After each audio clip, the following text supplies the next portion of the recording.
पाकिस्तान का ब्लॉक 3 के JF-17 thunder का मैन्युफैक्चरिंग या प्रोडक्शन का लेवल कितना हाई हो गया है। पाकिस्तान के पास JF-17 ब्लॉक 3 की प्रोडक्शन कितनी है, महीने में कितने बनते हैं। पाकिस्तान ने रिसेंटली अजरबैजान को जो ब्लॉक 3 के JF-17 दिए हैं उनकी तादाद देकर अब दुनिया के कान खड़े हो गए। 9 के करीब ब्लॉक 3 के JF-17 थंडर खड़े हैं। पाकिस्तान एक साल के अंदर 30 के करीब जो है वो JF-17 ब्लॉक 3 4.5 जनरेशन के पाकिस्तान के ताल्लुकात वाकई ही ना सिर्फ चीन के साथ दिफाई तौर पर मुस्तहकम है बल्कि रूस के साथ भी पाकिस्तान की सप्लाई चेन जो है वो डिस्टर्ब नहीं हो रही। और पाकिस्तान को सऊदी लैंड के हवाले से अपने एक प्रोटेक्शन अम्ब्रेला में सऊदी अरब को लेना है, तो सऊदी अरब के लिए सबसे बड़ा पहला थ्रेट जो है वो इसराइल है और इसराइल की एयरफोर्स के पास 5th जनरेशन के जहाज मौजूद है। पाकिस्तान को पहले ही चीन ऑफर कर चुका है, जिस ऑफर को पाकिस्तान ने कबूल किया और ये ऑफर J-35 5th जनरेशन के स्टील टेक्नोलॉजी के सबसे लेटेस्ट जहाज थे जो चीन ने पाकिस्तान को प्रोवाइड करने हैं।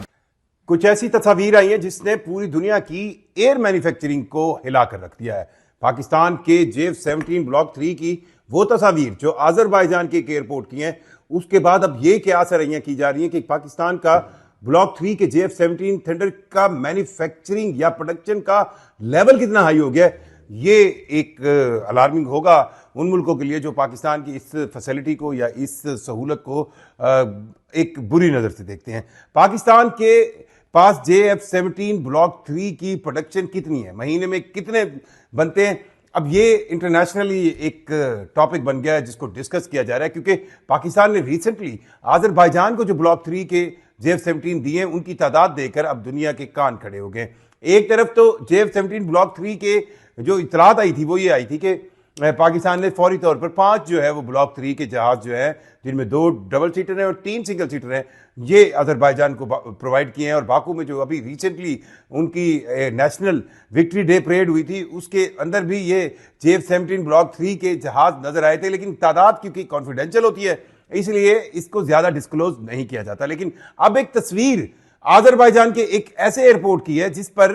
9 के करीब ब्लॉक 3 के JF-17 थंडर खड़े हैं और ये इस बात का सबूत है कि पाकिस्तान ने और इनके ऊपर जो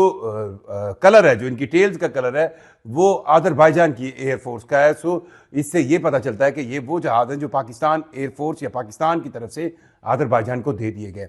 अब सवाल ये पैदा होता है कि पाकिस्तान के पास ये जो ब्लॉक 3 की प्रोडक्शन है इसका लेवल किस हद तक बढ़ गया है। ये अब क्या आराइयां की जा रही हैं। कुछ लोग ये कह रहे हैं कि पाकिस्तान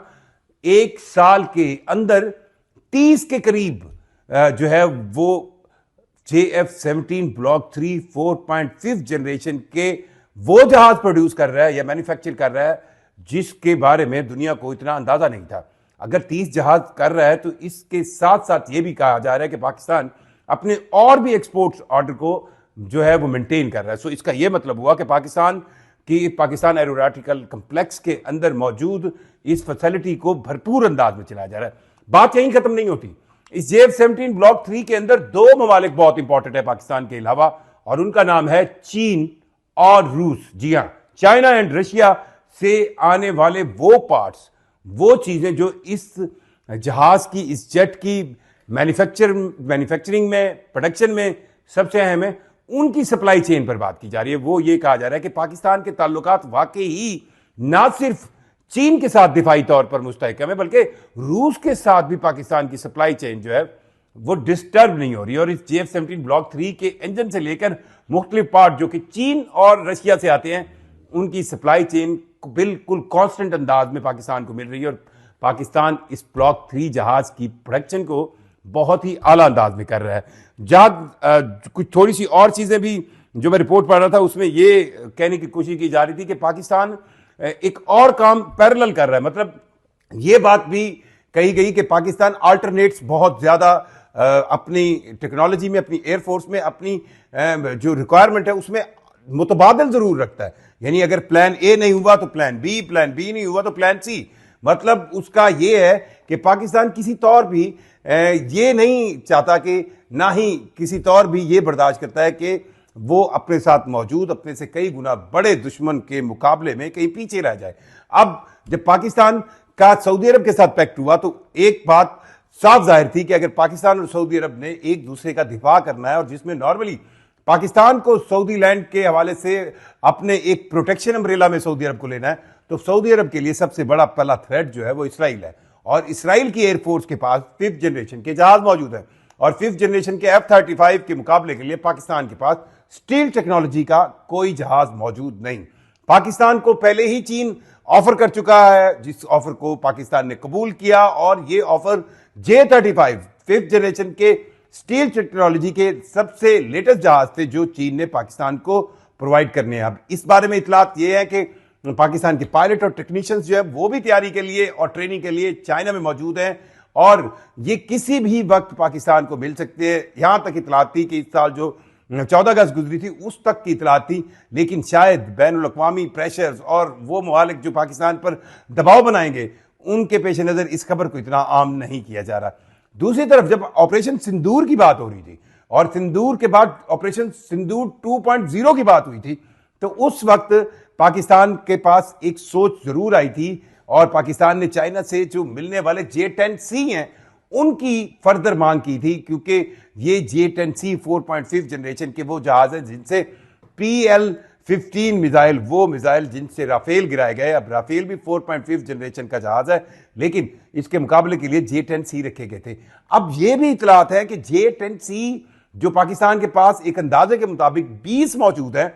उनकी फर्दर डिलीवरी के लिए पाकिस्तान चाह रहा था कि चीन फौरी तौर पर यह प्रोवाइड करे। लेकिन अब ये रिपोर्ट ये कह रही है कि पाकिस्तान ना सिर्फ उनकी डिलीवरी हासिल करने की कोशिश कर रहा है, दूसरे पैरेलल साइड पे या आप कहें मुतबादिल साइड पे पाकिस्तान ने अपने इस्तेमाल के लिए भी JF-17 ब्लॉक 3 की प्रोडक्शन बहुत तेज कर दी है। और उसके पास जो पाकिस्तान के पास पहले एक अंदाजा किया जा रहा था कि 2 स्क्वाड्रन JF-17 ब्लॉक 3 के, क्योंकि JF-17 ब्लॉक 3 भी 4.5 जनरेशन का वो जहाज है जिससे PL-15 फायर किया जा सकता है। हाँ, इसके रिडार सिस्टम में और J-10C के रिडार सिस्टम में को थोड़ा फर्क है, इनकी रेंज में फर्क है। माफ कीजिएगा,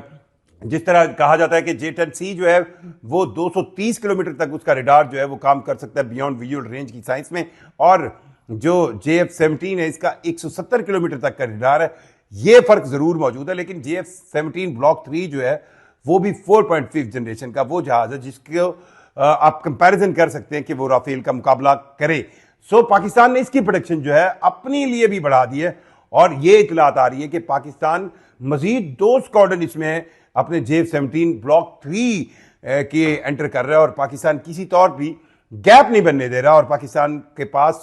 वाफर मिकदार में 4.5 जनरेशन के जहाज मौजूद हैं, और इनके अंदर आने वाले 1 साल के अंदर बहुत ज्यादा इजाफा होगा। सो जो 5th जनरेशन की स्टील टेक्नोलॉजी है उसका हसूल जारी है, और अगर ये आते हैं तो पाकिस्तान एक ऐसी एयरफोर्स होगी, और पाकिस्तान की एयरफोर्स को वैसे भी एक टेक्नोलॉजिकल एज के साथ साथ प्रोफेशनल एज है, क्योंकि पिछले दिनों जो पाकिस्तान की एयरफोर्स ने करके दिखाया वो मॉडर्न एरा में किसी एयरफोर्स ने इस तरह के फाइट में जो